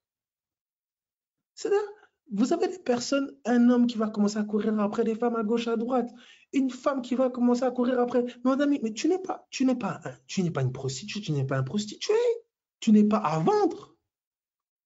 Comme si tu te promènes comme un morceau de poulet au marché, et puis le premier, oh, j'achète pas. Tu es un fils de Dieu, une fille de Dieu. On vous dit qu'Adam a cherché parmi les animaux, c'est-à-dire à continuer à courir, je ne sais pas, tu risques de tomber sur un crocodile ou bien, je ne sais pas, une chèvre. Après, mes amis, Adam a cherché, il n'a pas trouvé, Dieu dit, dors. C'est-à-dire, meurs à toi-même. Il a sorti qui? Ève est sortie. Ève est sortie de la mort d'Adam. C'est Dieu qui a attiré Ève à Adam. C'est pas Adam. Quand Adam a cherché, mes amis, il est tombé crocodile, il a dit non, non, chèvre, chaton, non, non, panthère, tigre, non, non, non. Et puis, il pouvait tomber sur un singe et dire, ah, peut-être c'est ça. Parce qu'il y a des choses qui singent, ça ressemble hein, avec la promesse. Mais ce n'est pas la promesse. Il dit, non, non, non, non. Ève est sortie de la mort d'Adam. C'est-à-dire, Dieu a dit, plongez dans un profond sommeil, Adam meurt. Il a sorti Ève. Ève est venue. Il a identifié. Écoutez, mes amis, hein, que personne ne vous pousse à vous transformer en quelque chose que vous n'êtes pas. Au nom de Jésus-Christ de Nazareth. Homme, ne courez pas vous prostituer, je ne sais pas quoi, commencer à devenir, je ne sais pas, femme, commencez pas à vous mettre. Non, non, non, non, non, non. Faites confiance au Seigneur Jésus-Christ. Il est vivant. Et même si pour les gens autour de vous, ça peut paraître tardé ou bizarre ou quoi que ce soit, il faut les laisser là où ils sont, avec leurs idées. Parce que quand vous allez rentrer dans la chose, ce n'est pas eux qui vont venir gérer et traiter les choses. Faites confiance au Saint-Esprit qui va gérer la chose comme il faut. Parce que quand c'est géré par lui, décidé par lui, eh bien quand il y a problème, regardez cette femme-là qui a reçu l'enfant de la part de Dieu. Quand son enfant est mort, qu'est-ce qu'elle a fait? Elle est partie retourner chez celui qui l'a donné. Il a dit, voici, c'est toi qui m'as donné cet enfant. Qu'est-ce qui est arrivé? L'enfant est revenu à la vie. Assurez-vous que ce soit Dieu qui soit à l'origine de vos mariages ou de vos projets ou autres. Pourquoi? Parce que quand la mort menacera votre mariage ou vos projets ou autres, vous n'aurez qu'à présenter à celui qui a été l'initiateur la chose. Alors il ramènera à la vie. Commencez pas à vous improviser, mes amis. Tu commences à regarder des films sur la séduction, les 10 clés, les 3 clés pour aborder un homme, les 18 clés. Tu commences à aller sur des réseaux. Tu deviens quelqu'un de bizarre. Tu es un fils de Dieu, tu es une fille de Dieu. Tu n'es pas un morceau de poulet. Donc, ne laisse pas aussi un homme ou une femme te transformer en cuisse de poulet et puis tu te problèmes au marché. Non, non, non, non, non, non. Fais confiance au Saint-Esprit. L'esprit qui a connecté Paul à Ananias. L'esprit qui a connecté Pierre à Corneille. L'esprit qui a connecté Élie à Élisée, qui a connecté Samuel, Anne, tout ce que cet esprit-là est le même esprit aujourd'hui. Fais confiance à Dieu. Je parle, oui, de la femme avec le prophète Élisée, bien sûr. Vous avez vu que quand cette femme-là portant son enfant mort dans les bras, on lui demande si ça va, elle dit tout va bien. Parce qu'elle sait que ce n'est pas son problème, c'est le problème d'Élisée. C'est Élisée, la parole d'Élisée qui a amené cet enfant dans le ventre de cette femme. Si cet enfant meurt, ça doit être la parole d'Élisée qui ramène cet enfant à la vie. Elle dit tout va bien, parce que ce n'est pas son problème, c'est le problème d'Élisée. Ne vous engagez pas dans quelque chose dont Dieu n'est pas l'initiateur, s'il vous plaît. C'est un conseil, vous aurez entendu. Quelle que soit la pression familiale, sociétale, travail, tout ce que tu veux, ne t'engage pas dans quelque chose dont Dieu n'est pas l'initiateur, dont la parole n'est pas au centre. Parce que nous, quelque chose de bien ne nous suffit pas. On veut quelque chose de vivant. Pour que ta vie se résume, tu t'assois seulement comme ça, dans un canapé, à passer ton temps à critiquer, à murmurer. Non, non, non, non, non, non. Nous voulons des foyers remplis de l'esprit, avec la parole du Dieu vivant. Voilà, Dieu est vivant, il est là, il est présent. Ton caractère est transformé, tu grandis dans le caractère de Christ. Voilà. Et puis, je précise bien, mes amis, vous vous engagez. Ce n'est pas obligé que aussi quelqu'un, tu rencontres quelqu'un d'ultra spirituel. Ce n'est pas obligé. Tu peux rencontrer quelqu'un qui n'est pas forcément, qui a son tempérament, qui a machin, etc. C'est là, va là où l'Esprit de Dieu te conduit. Parce que l'Esprit de Dieu peut dire à quelqu'un, non, il te confirme, c'est lui, c'est elle. Mais comme tu le vois, il boite. Hein, il n'est pas très spirituel, ou il est ceci, ou elle est comme ça, machin, etc. Tu commences maintenant dans ta tête à te dire, mais non, moi, j'aspire à quelqu'un qui soit spirituel. Est-ce que toi-même déjà, tu es spirituel? Oh!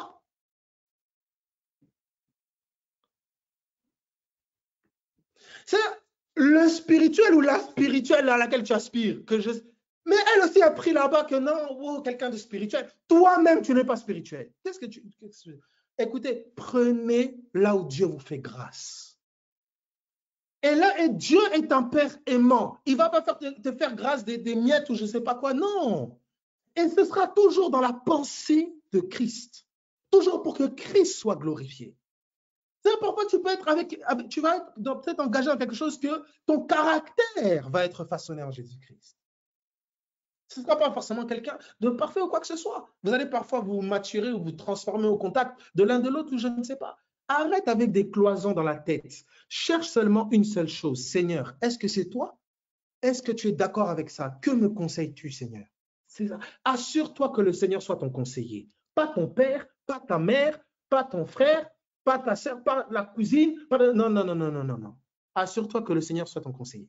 Alors, on se méfie de Dieu m'a dit, mon frère. Amen. Quelqu'un dit, on se méfie de Dieu m'a dit. Mes amis, moi, j'ai entendu des gens qui sont mariés sur des prophéties. Allez demander parfois la finalité. Des fois, ça marche, hein? Gloire à Dieu. Hein? Mais quand ça ne marche pas, en tout cas, c'est très, très, très saignant. Allez là où votre cœur il est convaincu. Convaincu par l'esprit, c'est confirmé, c'est convaincu, tu as quand même un peu réfléchi. Vous comprenez? Faites les choses convaincues de cœur, pas parce qu'on vous a dit, pas parce qu'on vous a mis des pressions. Et écoutez, on a trop vu. Vous savez, les premières personnes qui vous mettent des pressions là, quand ça va chauffer, elles ne seront pas là. Que personne ne vous trompe. Des fois, il y a des personnes qui sont mariées, elles-mêmes vous mettent la pression, mais elles-mêmes souffrent là où elles sont. Écoutez, suivez pas l'excitation des gens. Suivez ce que Dieu vous dit, je vous dis. Parce que Dieu est le seul qui, quand il parle, il assure ce qu'il a dit. S'il te conseille, fais cela. Si en faisant cela, tu te trouves dans une mouise ou je ne sais pas quoi, quand tu iras le voir, c'est papa, tu m'avais conseillé ça. Que dis-tu? Il dit, fils, sois calme. Tu as l'assurance parce que ton père t'a conseillé. Va pas dans un truc, tu as cédé à la pression des gens, tout ça, non, tout le monde me dit, tout le monde me dit, tout le monde me dit, tout le monde. Va avec tout le monde me dit. Toi, c'est pas ainsi dit l'Éternel, c'est tout le monde me dit. Mais vas-y, va avec tout le monde me dit. On va voir quand ça va chauffer si ton tout le monde me dit là va fonctionner. Et mes amis, c'est pour tout. Engagez-vous dans des choses convaincues de cœur. Travail, argent, groupe de maison, assemblée, quoi que ce soit. Engagez-vous convaincus de cœur. Ne cédez pas à la pression, qu'elle soit sociale, familiale ou je ne sais. Bougez sur l'inspiration du Saint-Esprit.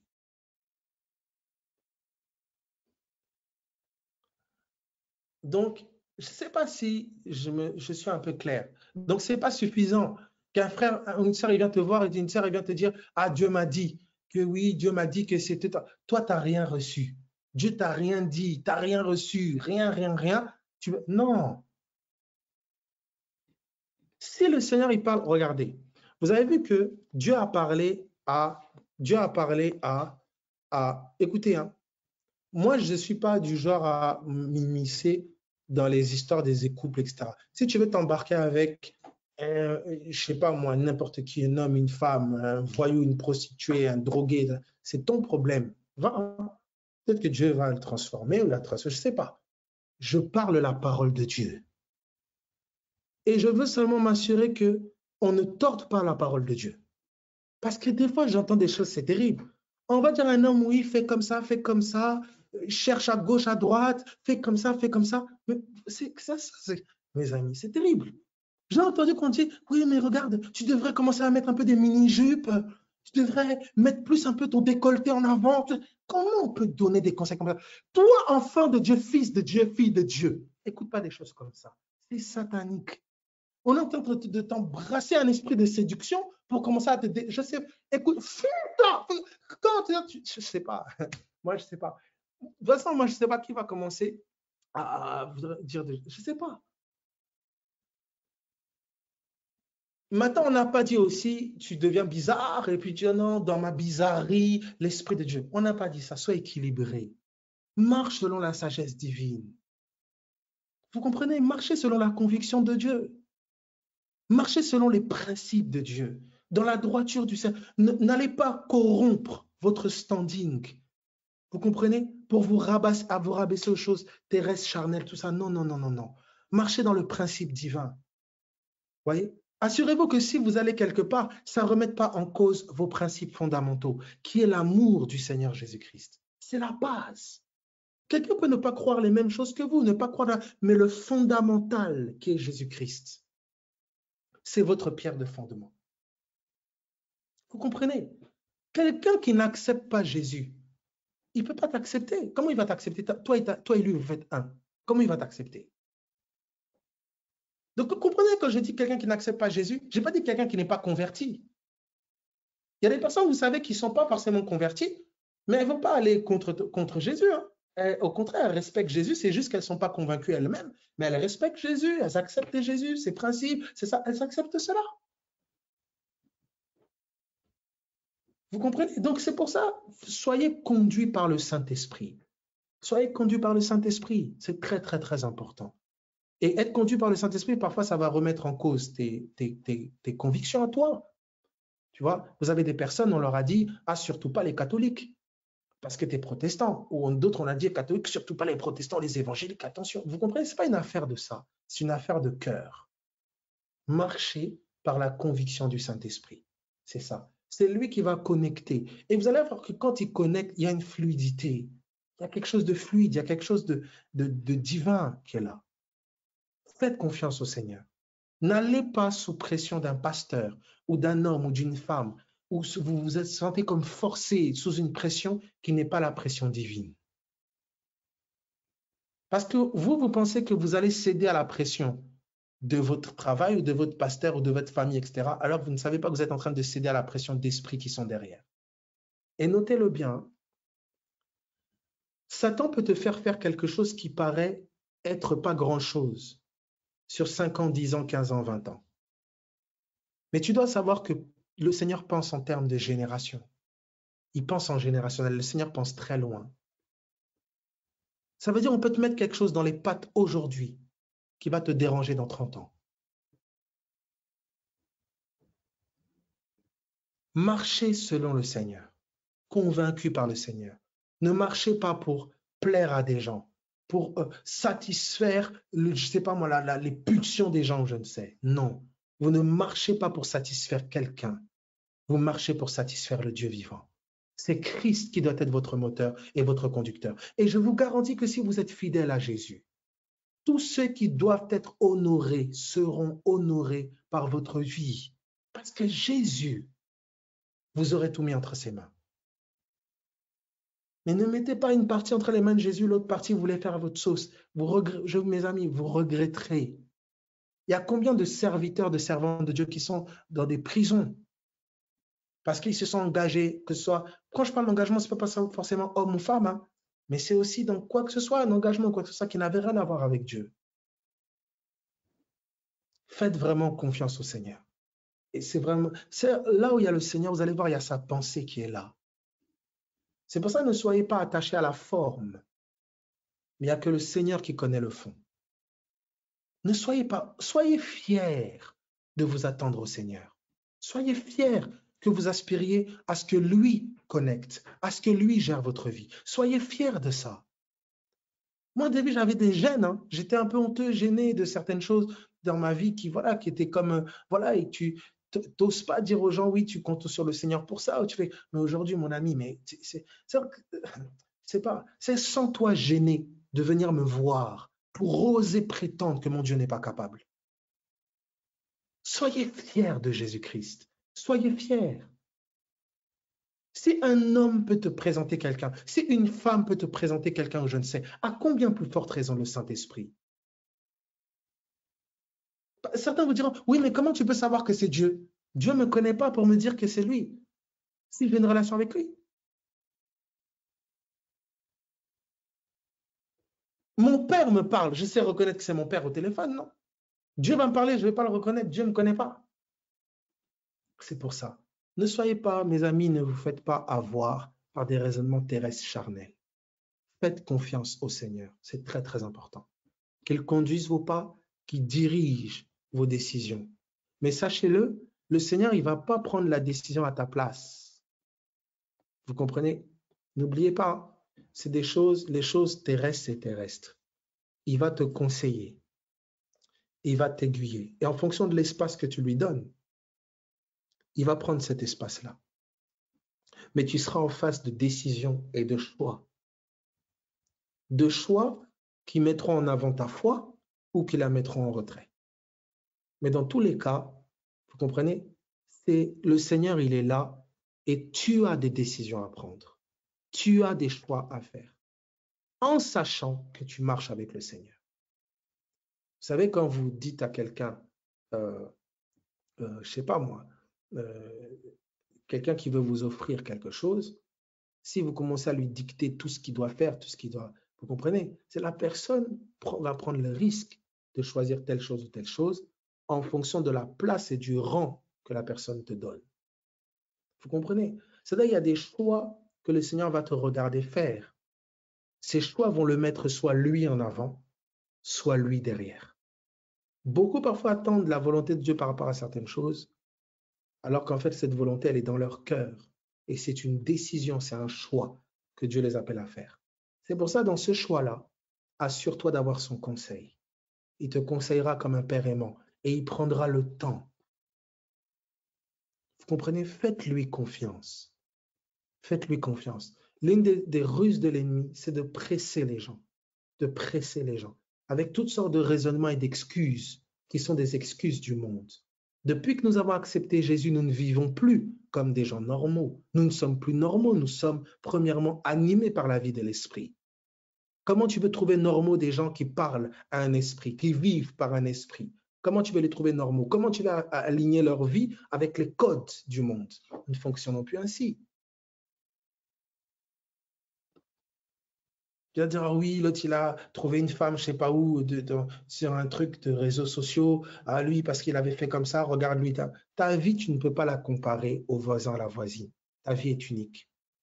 Et je te garantis, hein, mon frère, ma sœur, écoute bien, celui qui se confie en Jésus, il n'est pas confus. Quelque chose peut sembler tarder, mais le travail et le résultat sera au-delà de ce que tu peux penser et imaginer.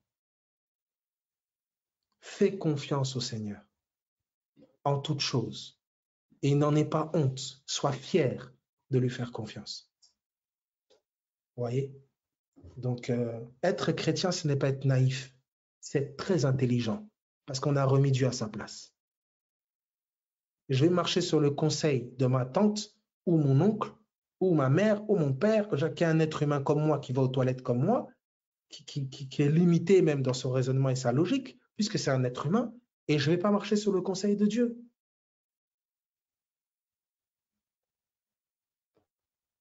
Soyez fiers d'appartenir au Seigneur. Soyez fiers. Et s'il utilise des proches pour vous parler, il l'utilisera et il confirmera. Vous comprenez? Faites-lui confiance. Certains disent ça, comment je peux reconnaître sa voix? Mais fais-lui confiance pour ça. Seigneur, donne-moi de reconnaître ta voix, donne-moi de t'identifier. Si ton cœur soupire à ça, tu l'identifieras. N'aie pas peur, bannis la peur de ton cœur. Fais confiance au Seigneur. Vous comprenez? Voilà, quelqu'un dit bientôt 31 ans et je reste dans l'attente qu'il agisse malgré la pression familiale. Oh frère ou sœur, je ne sais pas, sois béni, sois tranquille, sois calme au nom de Jésus-Christ de Nazareth. Le Seigneur glorifiera son nom. Donc soyez fortifiés hein, parce que c'est des choses, beaucoup souvent j'entends, c'est des sujets qui reviennent beaucoup sur la table. Donc c'est des choses que je partage. Faites confiance au Seigneur. Faites vraiment confiance au Seigneur en tout. Et si vous lui faites confiance, faites-lui vraiment confiance. Vous voyez que ça ne peut pas être le terrain du cinéma. Vous comprenez? Parce que si tu lui fais confiance en faisant des plaisanteries du cinéma, là, tu fais des blagues. Et là, tu engages ta vie aussi. Si tu lui fais vraiment confiance, fais-lui vraiment confiance. Attends-toi vraiment à lui. Et vraiment, je sais pas, Seigneur, si je me trompe et si je fonce dans un mur, j'aurais foncé dans un mur en ayant eu confiance en toi. Eh bien, gloire à Dieu. Mes amis, je ne sais pas comment vous dire, hein, la confiance en lui, c'est ce que nous avons de plus précieux. Si je dois me tromper parce que j'ai osé essayer de lui faire confiance et je l'ai aimé, alors que je me trompe. Vous voyez, prenez vos responsabilités. Hein. Si vous avez cru en Jésus, vous avez décidé de suivre Jésus-Christ. Suivez-le. Et je ne pense pas qu'il y a quelqu'un d'aussi fidèle que lui qui puisse exister. Il n'y a pas. Vous voyez? Donc voilà, c'est pour ça, soyez fortifiés, soyez encouragés, hein, et surtout conscients que dans les choses les plus pragmatiques et charnelles, parfois qui nous concernent, comme des histoires de couple, toutes ces histoires-là, le Seigneur est concerné. Il sait, il prend soin. Assure-toi de toi, gardez ton cœur en lui faire confiance. Vous voyez, ça va. Donc soyez fortifiés, soyez encouragés, que la parole de Dieu règne et domine dans le cœur de chacun.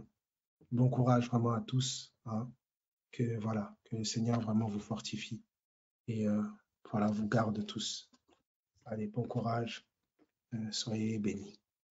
Vous êtes bénis. Bye bye.